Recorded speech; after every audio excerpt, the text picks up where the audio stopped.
નમસ્તે મિત્રો, આપ જોઈ રહ્યા છો ભારતીય જનસંદેશ સમાચાર. હું છું દિનેશ કુમાર બાબરિયા, ભાવનગર.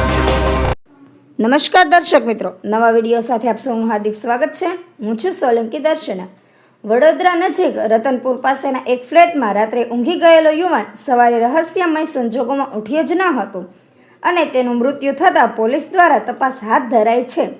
પ્રાપ્ત માહિતી મુજબ મકરપુરા રોડ પર આકાશવાણીની પાછળ આવેલા ચિત્રફૂટ સોસાયટીમાં રહેતો આકાશ રવિન્દ્રભાઈ પાટીલ, ઉંમર વર્ષ 21, તારીખ 13ની રાત્રે તેના બે મિત્રો રાજેશ ઉર્ફે રાજ બ્રહ્માનંદ ઓઝા અને અજય પુષ્પકાંત પરમાર સાથે રતનપુર નજીક આવેલા કુબેર એક્સપ્રેસ ફ્લેટમાં ભેગા થયા હતા.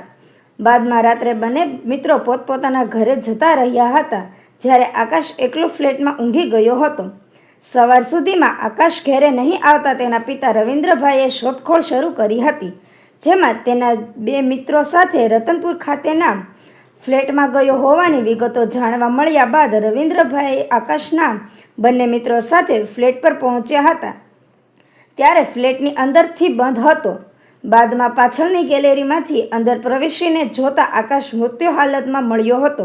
આ અંગે પોલીસને જાણ કરતા વરણામાં પોલીસે આકાશની લાશનો કબજો મેળવી તેને પીએમ માટે મોકલી આપવામાં આવ્યો છે. તેનું મૃત્યુ ક્યાં કારણોસર થયું છે તે પીએમ રિપોર્ટ બાદ ખબર પડશે. પોલીસે જણાવ્યું હતું કે મૃતક યુવાન બજાજ ફાઇનાન્સમાં નોકરી કરતો હતો.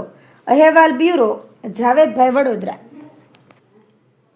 ગઈકાલે રાત્રે તારીખ 13ની તારીખે મેં રાત્રે મારા છોકરાને શોધવા માટે મેં નીકળ્યો હતો, કેમ કે જોબ પરથી ઘરે 7:30 વાગ્યાના અરસામાં નથી આવ્યો. તો મેં એને જોબ પર શોધવા માટે ગયો હતો, પણ ત્યાં મને હાજર પર નહોતો મળ્યો. પછી મેં એને એક બે જગ્યા પર મને જાણ હતી કે ભાઈ આ જગ્યા પર હશે, તો મેં ત્યાં શોધવા ગયો, પણ તે નહીં મળ્યો. અને સરસ્વતી કોમ્પ્લેક્સ પર પાછળ એની બાઇક મને દેખાઈ, તો મેં ત્યાં રાત્રે 2 થી 3 વાગ્યાના અરસામાં ત્યાં જ હતો કે ભાઈ છોકરો હમણાં આવશે. પણ એ રાત સુધીમાં નહીં આવ્યો. પછી થાકી હારીને મેં ઘેર જતો રહ્યો. પછી મેં વિચાર કર્યો કે સવારે ઉઠીને પોલીસને જાણ કરીશ, પણ મેં પોલીસે જાણ કરતાં પહેલાં મેં કીધું લાવ હું મારી રીતે એના ભાઈબંધોને ફોન કરી જોઉં, જો કદાચ કંઈક આ લોકોથી મને જાણકારી મળે તો મારો છોકરો ક્યાં છે ક્યાંની મને ખબર પડી જાય. તો મેં એમ કરીને રાજને ફોન કર્યો. પછી રાજે મને કીધું કે હા અમે લોકો આ જગ્યા પર ગયા હતા. તો મેં કીધું મને એ લોકેશન બતાવે. તો રાજ અને સુમિત આ બે જણાને લઈને મેં એ લોકોને ફોન કર્યા. મેં કીધું તમે લોકો મારા ઘરે આવો તો આપણે એ જગ્યા પર આપણે જઈએ. તો કે સારું. બે જણા મારી જોડે આવ્યા અને પછી એ લોકોને મેં કીધું કે કઈ જગ્યાએ? તો કે મને કે વાઘોડિયા પર છે. પછી વાઘોડિયામાં અમે જઈને આવ્યો અને પછી એને કીધું મને કે વાઘોડિયામાં નહીં હોય તો આપણે લોકેશન મને ખ્યાલ નથી, તો આપણે અજયને પૂછીએ. કે મેં કીધું અજય કોણ? તો કે જે જગ્યા પર અમે રાત્રે ગયા હતા ને એ. તો કે અજયને મેં કીધું ફોન કર. તો અજયને ફોન કર્યો તો કે હું આવું છું કરતાં એને અડધો પોણો કલાક એમાં જતો રહ્યો. પણ આવ્યો ખરી. જે જગ્યા પર ઘરમાં એની લાશ પડી છે અત્યારે હાલ, એ અજયનું જ ઘર છે. અને રાત્રે પછી હમણાં સવારે અજય આવ્યો અને એની પહેલાં જ પણ અમે લોકો અહીં આવ્યા તો પોલીસમાં મેં જાણ કરી દીધી હતી. તો પોલીસવાળા એમ્બ્યુલન્સમાં 108માં એમ્બ્યુલન્સમાં જાણ કરી. એમ્બ્યુલન્સવાળા આવ્યા અને એમ્બ્યુલન્સવાળાએ એને મૃત્યુ જાહેર કર્યો. પછી અમે પોલીસને જાણ કરી. બસ અત્યાર સુધીનું અત્યારે આ છે. શું નામ છે આપનું? રવિન્દ્ર વસંત પાટીલ.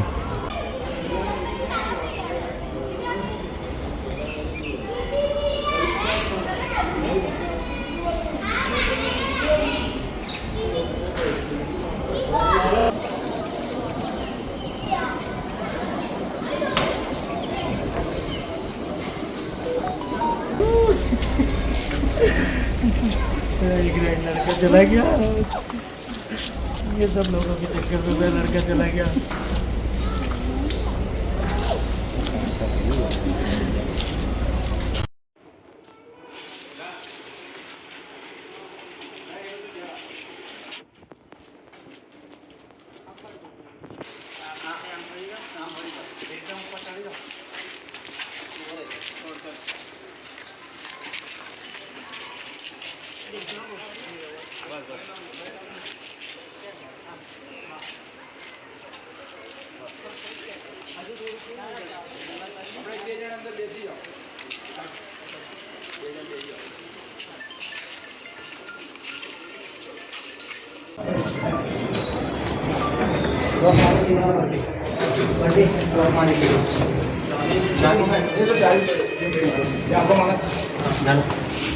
आपको अंदर करवा देंगे.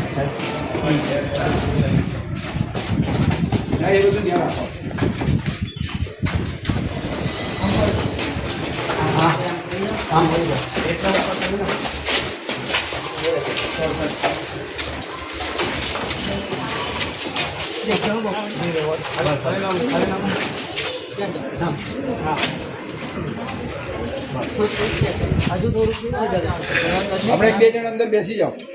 હા, બે જણ બેસી જાઓ.